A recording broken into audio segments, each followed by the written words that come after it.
Welcome to Uncommon Sense, where we do our best to make it common again. I'm your host, Dale Ahlquist, and today we are returning to the archives. So everyone loves Chesterton quotes. If they like Chesterton, they like Chesterton quotes. I mean, Chesterton is one of the most quotable writers there is. So today, I found a previous episode that you might not have seen of Uncommon Sense. This episode was hosted by the person before me, Matthew Martinison, and he's interviewing my dad, Dale Ahlquist, on what his favorite Chesterton quotes are and why they're so inspirational. So I encourage you to listen. It's such a good episode. It was one of our most popular ones. And before I show it to you, I just want to say you should sign up to become a member of the Society of Gilbert Keith Chesterton. You can go to chesterton.org/membership. And the reason I encourage you to do this now is because we are releasing a new issue of Gilbert Magazine. And it is a new design. It's an all new design. And it's very exciting because we haven't redesigned it in a long time. So if you go to chesterton.org/membership, you can sign up now. And the other thing is on October 7th, which is the anniversary, the 450th anniversary of the Battle of Lepanto, we are going to be doing a live Chesterton on Tap episode. And I'm going to be hosting it with Brandon Vaught and Nancy Brown. So this is a very exciting event, but this also is exclusive to members of the Society of Gilbert Keith Chesterton. So chesterton.org/membership, you can sign up there. And without further ado, enjoy. We are joined again by Dale Ahlquist, the man who read Chesterton on his honeymoon, which we just learned in our last episode on why you should read Chesterton, which is just a hilarious Jeopardy fact about you. But today I figured we could talk about a couple of our favorite quotes from Chesterton. I was thinking we could go back and forth. I could share one, you could share one, and since I'm such a novice follower of Chesterton, I would love if you could kind of, from the quotes that I have, like you could kind of talk about where they're from and kind of what the context he was writing in and those different things to get some context to what he was actually writing about. Because that's really what he's most known for, I would say, today. Is he's just a very quotable writer. He's very quotable. I think that's what he's best known for. Some people would think he's best known as the creator of Father Brown these days, but Chesterton's quoted all the time, and there's many people who quote him. Not a lot of people who read him, but there's many people who quote him, and that's the guy they invoke when they need to just sum something up in a very witty, perfect epigram. Chesterton will give them the line they need. He's written on it. Yeah.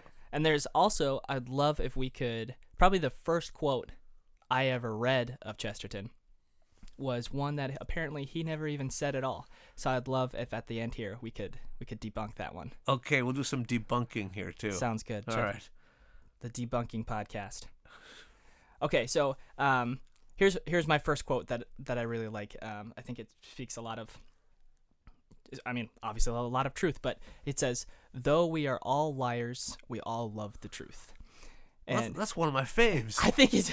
Did I steal one of yours? No, I might be able to find another one. I think that one's it's so fascinating. Just as people, we lie all the time, but we all are searching for truth. I mean, both in the Catholic world, but also just in the broad secular world as well. Like everyone's looking for what is right, whether it's their own or everybody. But it really, just like you said, it's very concise. It just hits the nail on the head. Though we are liars, we love truth. We love the truth. In other words, we don't expect other people to lie. We will lie all the time, but we don't expect anyone else to lie. Right. Well, that's why we love the truth. Please don't lie to me. Right. And so there's that. And then there's also the larger reflection is that though we are all sinners, we all love righteousness. Sure. We want other people to be righteous, even though we are sinners ourselves. We Right. don't expect them to be sinners like ourselves. Man, you could just. When I first saw this quote, I just stared at it, just thinking, "Oh man, yeah." But it's so powerful. All right. So since I took your first one, what's your second one? Well, this is one of I gave this to Mother Angelica on a plaque when she had me on her show. People often ask me what my favorite Chesterton quote is, and it's just an impossible answer. I I mean, there's just just no way. asked you for it. Yeah, but this is one that's particularly good, I think, and I liked it so much that I put it on a plaque. We used to sell the plaque, and I think we sold out, and that's why we don't sell it anymore.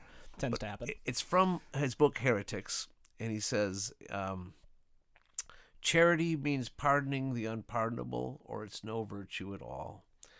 And hope means hoping when things are hopeless, or it is no virtue at all. And faith means believing the incredible, or it's no virtue at all.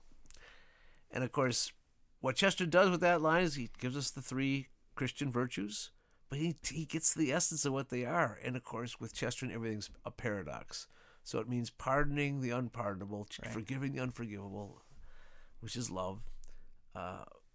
Hoping when things are hopeless. Otherwise, hope doesn't mean anything. It's got to be you hope in an impossible situation. Otherwise, it's no virtue. You don't hope for something that's obvious, right? Right. And faith means believing something that isn't obvious at all. It probably is unbelievable. That's why you believe it. Right. Wow.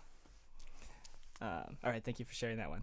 Okay, so I found this one, which I think is interesting in today's day and age, with phones and social media being so addictive. I've been hearing a lot of people talk about how we need to get back to being bored, and we don't know how to sit in silence. We don't know how to be bored.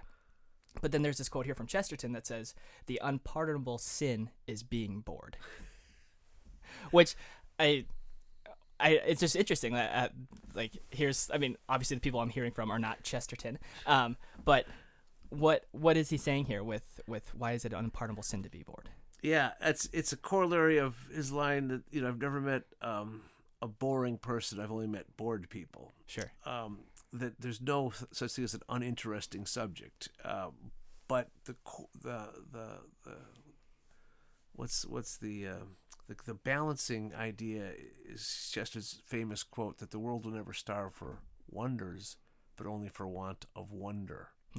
And with all the media sensation that we have, and we're just always getting blasted, what people are really longing for is some silence and some relief from that, where they can do something active with their brain, because everything else is a passive act. Sure. So when you're in front of the computer screen is doing a lot of the work, and you're just reacting to that, and the sensations have to be bigger and bigger for you to get any reaction at all. Right. And so people have become jaded, and that's what they're trying to say. Oh, maybe we need to be bored more. Well, maybe we just need to turn off the screens and do some of our own thinking and entertain ourselves rather than always being entertained. Sure. Yeah. Wow. Yeah, thanks. Okay, guys. So my next one is a combination of 2 that really have to go together. He says that an open mind is like an open mouth. It talks about the virtue of you got to be more open-minded. Well, right. Chesterton's response is it's like an open mouth. Is the object of opening the mind, as of opening the mouth, is to shut it again on something solid. So the idea of opening your mouth is to eat. Yeah, right. And if your mouth's always open, you're not really, the mouth is not serving its complete function. Right. Whereas the mind that's always open just has all this stuff going through it. At some point, you have to make a decision. Yeah. You have to have a conviction about something, and then you close your mind around that thing that you have grasped as true. But if it's always open, you are, in other words, letting everything blow through it. And really, what is the purpose of your mind if that's the case? Right. Oh, I love that. I'm sure people, like you said, people take Chesterton to talk about what they want to say. I'm sure they use that all the time in response to having an open mind. Right. Yeah, I think that's interesting because it's, I would say it's just such a fad to think of the impossible question and then leave it there of like, who knows? I could never know. Yeah. And just the paradox of like, just think of the impossible question, but to never answer it it's such a fad these days. Yeah, he says in Heretics again, he says, God has given us a great big ugly mouth, not just to ask questions, but to also answer questions. Yeah. Great big ugly mouth. Thank you, Chesterton. That's a way the 1-2 punch with Israel. Yeah. So I guess sort of similar here. So I have two on marriage that are of a similar vein. So I have the first one here. The whole pleasure of marriage is that it is in a perpetual crisis, or that it is a perpetual crisis. And the other one is, marriage is a duel to the death, which no man of honor should decline. Which I can't tell if he's pro or anti-marriage here. I mean, obviously pro, but he seems to just show that it's marriage is fantastic, but it's a duel to the death, which seems extreme. It's whatever. He's all about romance, but of course the romance ends, which is happily, that they lived happily ever after. That's how it ends. The prince and the princess ride off into the sunset, and they lived happily ever after. And that's a big thing with Chesterton. But he says happy doesn't mean they were actually peaceful. He said they probably threw the furniture at each other, but they were always happy. And he says, the key to the great marriage is to realize that you have these two incompatible beings, a man and a woman. And he says, the whole point, he says, of marriage is to work through the incompatibility. Right. Whereas people get divorced because of incompatibility. No, they start out incompatible and they are always incompatible. And marriage is about working all that out. Right. And that it's that tension, just like the tension of a violin string, that makes the beautiful music. Yeah.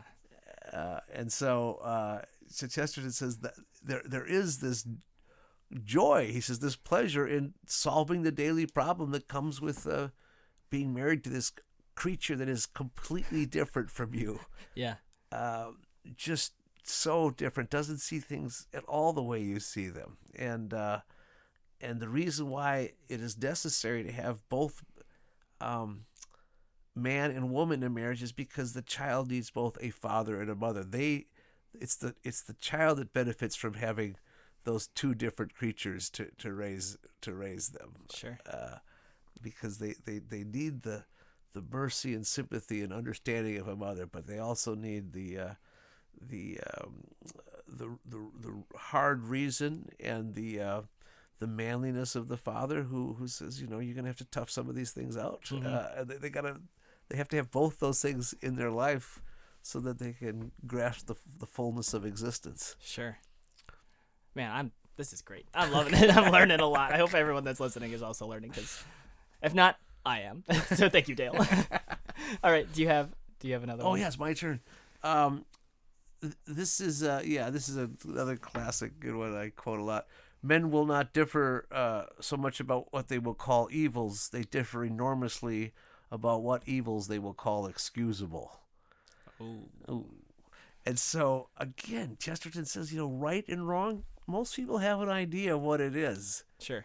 Everyone understands what's right and wrong. And they don't argue so much about that. What they argue about is, well, you have to let this one go. Right. Yeah, it might not be perfect, but we're going to excuse it. Uh-huh. And that's where the big arguments are. Wow. Yeah, though we are all liars, we love truth. Full circle. Yeah.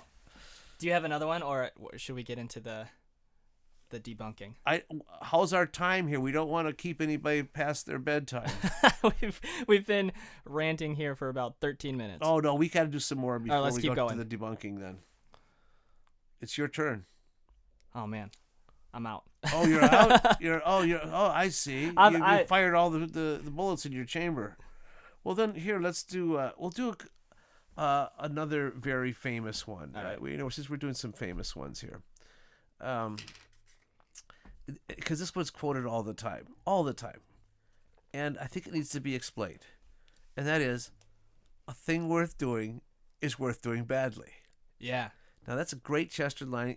He's taken a very famous proverb: a thing worth doing is worth doing well. Obviously, that's the way people have heard it, and that's the way they expect it to. That's what their expectation would tell them: do everything the best you can. Sure. Of course. Bow wow, woof woof.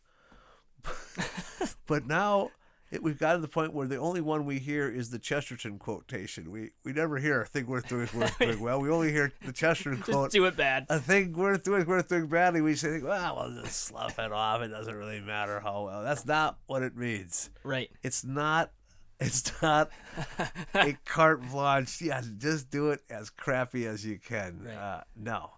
He is defending the amateur. It's a defense of the amateur. So people who do things very well will probably get paid for them if they do it really well, and those are professionals. Sure. They probably do that thing better than anyone else. But that doesn't mean that people who don't get paid for doing the same thing can't give it their best shot, but they won't do it as well as the professional. But as well as they do it, which is out of love, because that's the difference between an amateur and a professional. The professional gets paid for it. The amateur, that literally means lover, does it out of love. Their efforts are just as worthy, even though they're not going to be as good as the professional. Right. And who's he talking about specifically in this famous quotation? He's talking about mothers. He said, yeah, you can have these professionals raise your children, but really the amateur is going to provide something that maybe on the skill level isn't as high, but because they're doing it out of love, it's going to provide something even better. It's a thing worth doing, even if in the eyes of the world it's being done badly. I guess that's the first thought that I kind of thought of. It was like, what do I do that is worth doing, but I do it terribly? And it's probably being a husband and a dad. Right. And think about that. With the decay of the family, Matt, people are consigning those duties to others. Sure. Yeah. We'll just pay someone else to do this. Yeah. That's because I'm not going to be any good at it. Yeah. Also similar maybe to this podcast. Right. All right. So here's the quote. All right, here's the quote. Here's the quote that I see on T-shirts and everywhere, especially from the macho men of the online world. This is attributed to Chesterton all the time, but apparently he didn't actually say it. In Catholicism, the pipe, the pint, and the cross can all go together. Did he say that? That's a very famous non-Chesterton quote, or a Chesterton non-quote.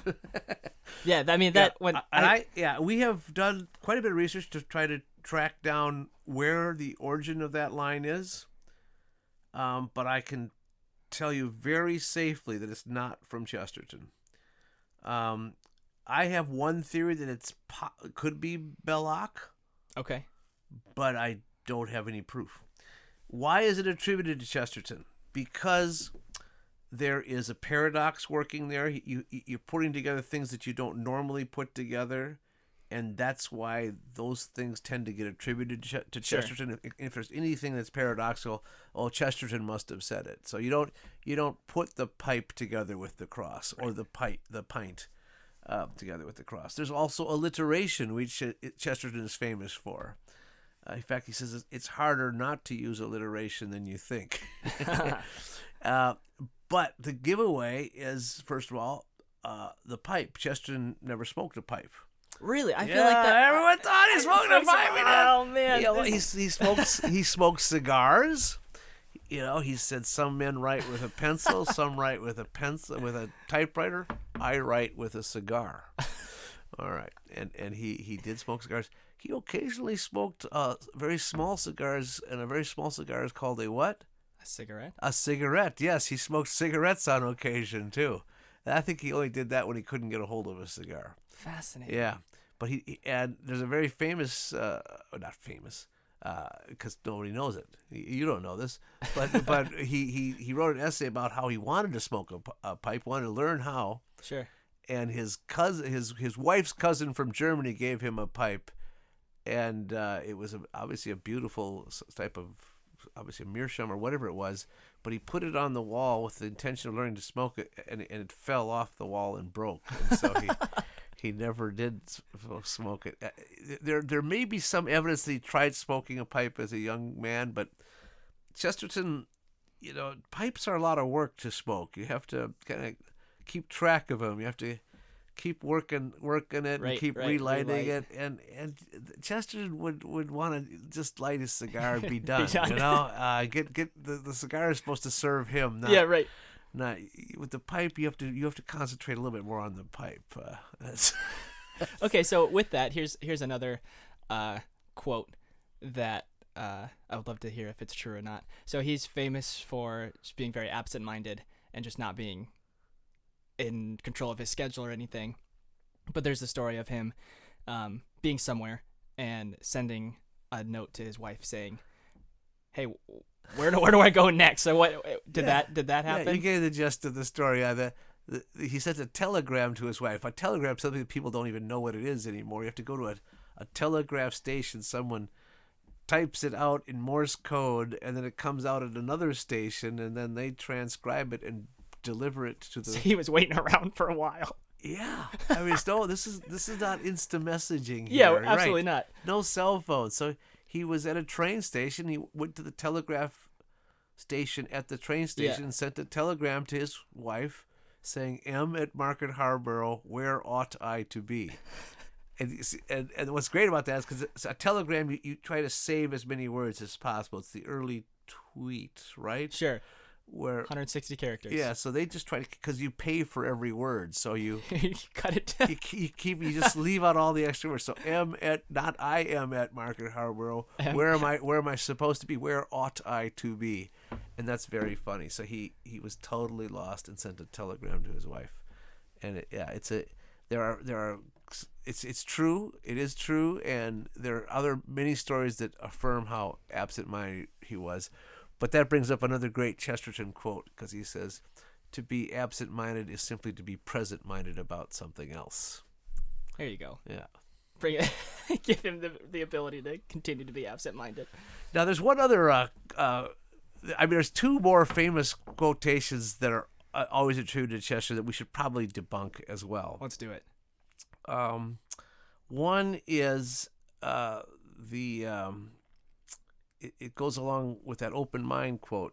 He says the quote attributed to him that appears on T-shirts is, "Tolerance is the conviction of men. Tolerance is the virtue of men without convictions." Huh. I think that's the way it's quoted. Okay. And that's not what he said. He said bigotry is the bigotry. He said is the it's not the virtue, but of men without convictions. So that people who really haven't thought things out are the bigoted ones. And that's, but he doesn't use the word virtue. But that's where it comes from, and it just has gotten transmorphed into tolerance, because he does talk about tolerance being a problem, because it means not having convictions, and it means being indifferent. Sure. Yeah, and it is kind of the sin of sloth. Right. Tolerance is the sin of sloth. And the modern world has made this the great virtue. We just have to be tolerant of everything. No, Chesterton is always defending the need for convictions, and that's a very concise quotation of a Chesterton idea, which he didn't quite say that way. Fascinating. The other famous one, and this is the famous one that is always quoted, that right. When a man stops believing in God, he doesn't believe in nothing, he believes in anything. Huh. And Chesterton didn't quite say that. Didn't say that either. Yeah. In fact, that line, as it appears pretty much that way, is in a book called The Laughing Prophet, The Seven Virtues and G.K. Chesterton, by a French writer, a Belgian writer named Émile Camert. Yeah. And he was taking two Chesterton lines from two different Father Brown stories, and he basically quotes one of the Father Brown lines and then another one, but in between he says that line. And he's basically paraphrasing what Chesterton says, but and it is a Chesterton thought, but that particular rendering of it is from Emile Camert. It's not Chesterton. Interesting. Yeah. Now Chesterton does say something very similar in another line here, which I stumbled upon just a few years ago. He says, "Only the silly moderns use the word pagan as meaning a man who will not believe in anything, whereas a pagan means a man who will believe in anything." That's very close to the quotation. Yeah. Yeah. Right. And that's from a Daily News essay in 1905. Man. So I mean, clearly very, very quotable. Even if you can just take his thought and say whatever you want. Yeah. He's so quotable. We just quote his thoughts. He was probably thinking that. He was thinking that. All right. Okay, so if you're interested in reading any more quotations, there'll be a link in the show notes here for where on Chesterton.org there's a whole bunch of different quotations in different categories that they fall under that he actually did say. No fake quotes at Chesterton.org. We should do another blog someday with this very topic again. Okay. Just run through some favorite quotes. That sounds great. Good idea. Awesome. Well, thank you for everyone for listening. Again, you can check out more at Chesterton.org for more reading, for more listening, and for supporting the society. Thank you for listening again, and GK and Francis Chesterton, please pray for us.